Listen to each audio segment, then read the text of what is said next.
Na konferenciji za novinare održanoj u prostorijama Gradskog odbora Srpske napredne stranke u Šapcu prezentovan je program lokalne samouprave nakon izbora predviđenih za 24. april 2016. godine.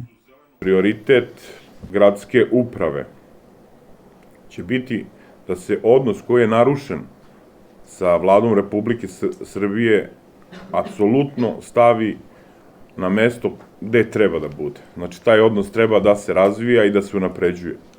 Iz takvog jednog ambijenta odnosa, pravog odnosa i garancija države, onda mi moramo imati obavezu da stvari koje se tiču investicionog i poslovnog ambijenta u gradu završimo. Ono što oni nisu završili, napokon industrijsku zonu, doći autoput, doći će investicije, doći će nova radna mesta, doći će japanska firma, doći će 1700 zaposlenih, doći će još nekoliko, u najavi još nekoliko firmi i sve će to dati jedan rezultat boljeg investicionog ambijenta, poslovnog, ekonomskog, standard će biti viši, plate veće, ljudi zadovoljniji, i kulturni, i turistički, i sportski, i drugi segmenti biće unapređeni.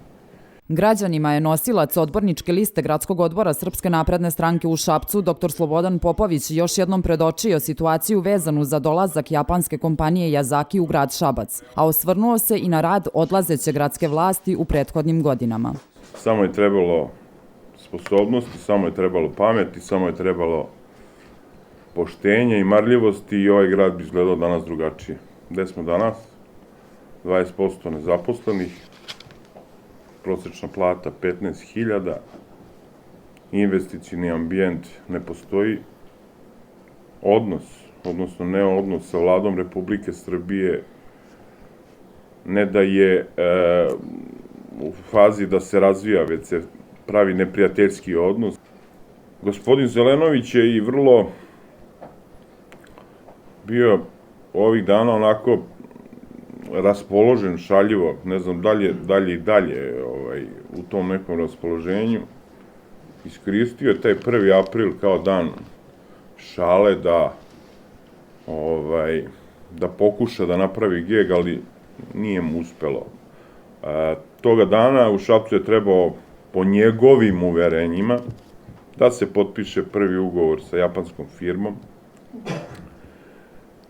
Japanci nisu došli, 1. april je prošao, a ja sam to, kao i većina građana Šapca, doživao kao prvoaprilsku šalu.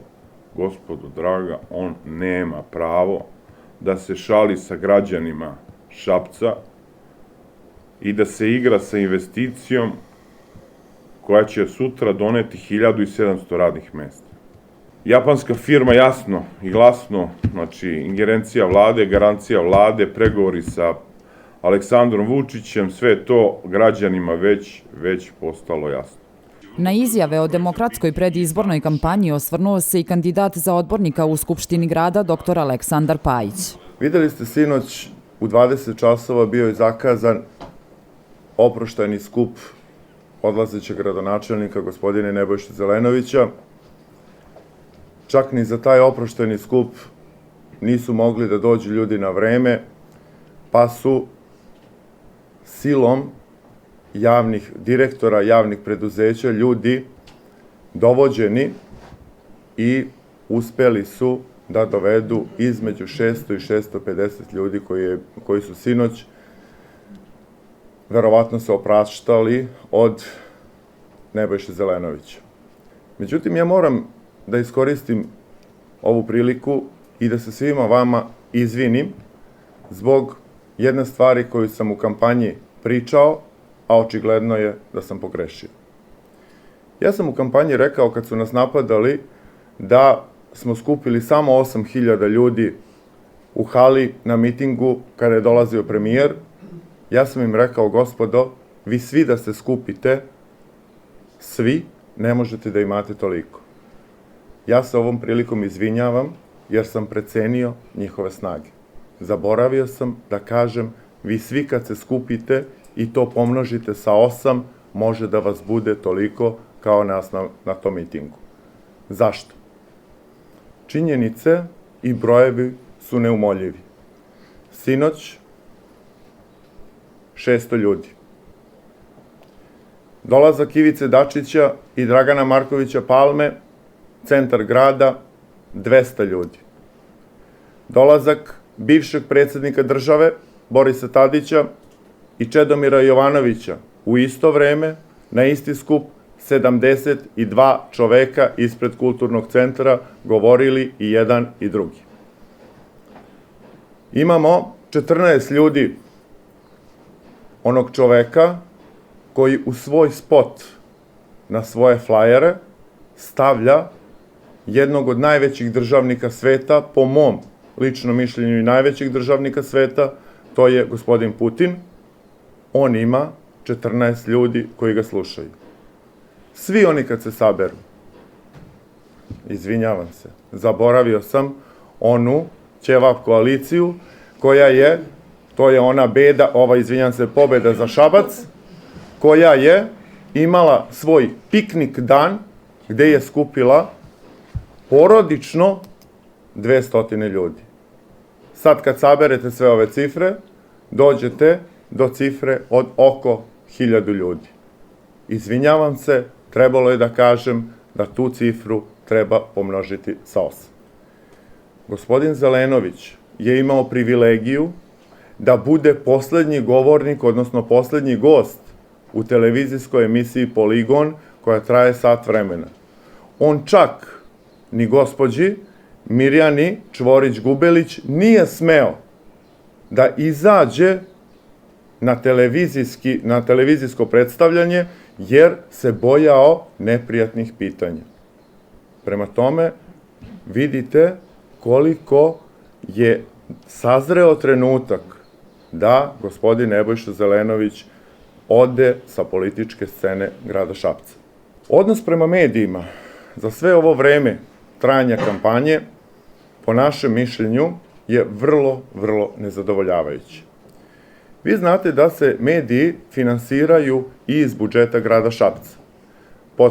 Podsjetit ću, televizija Šabac iz budžeta grada, znači iz onoga što je svih nas, dobija 17 miliona godišnje. Televizija AS 6, Glas Podrinja 7, Podrinjske novine 6, izvinjavam se 5, tako je, izvinjavam se 5. Pa gospodo, to su ogromna sredstva.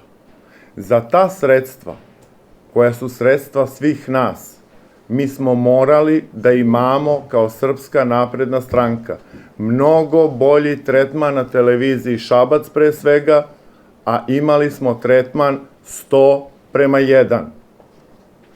100 minuta gospodina Nebojše Zelenovića i 1 minut Srpske napredne stranke. Gospođica medijski mag, gospođica Margareta Musić, je glavni urednik te čuvene i nadasve poznate televizije Šabac, koja ne dozvoljava Srpskoj naprednoj stranci bilo kakvo pojavljivanje u medijima. Imali smo situaciju, ja sam direktor medicinske škole, jedne od najboljih škola u Srbiji. Nije dozvoljeno da ja dam izjavu u subotu i nedelju, kada smo imali veliko republičko takmičenje gde je 24 medicinske škole od Vranja do Subotice bilo na tom takmičenju. Margareta Musić je direktno zabranila da se uzme bilo kakva izjava od mene i da se ja pojavim u bilo kakvom kadru iz medicinske škole Šabac. Institut za transfuziju krvi je bio pre 20 dana u medicinskoj školi. Kao škola trebalo je da se pohvalimo i da promovišemo davalaštvo krvi, jer rezultat je, kad imate većinsku žensku populaciju u školi, da 65% punoletnih učenika da krv za nekog drugog. To je nešto što svi mi zajedno treba da promovišemo, a gospođica, medijski mag, Margareta Musić, je to zabranila. Rekla, ne, mi ćemo prepričati, Aleksandar Pajić ne može da bude ni u kadru. Imamo sledeću stvar, a to je, moram da vas obavestim, vrlo smo bili zabrinuti, jednog čoveka nije bilo mesecima. Gospodo novinari, čovek je pronađen. Dušan Petrović je 11. na listi, ne znam više kojoj, verujte mi. Kako se oni sada zovu, stvarno ne znam.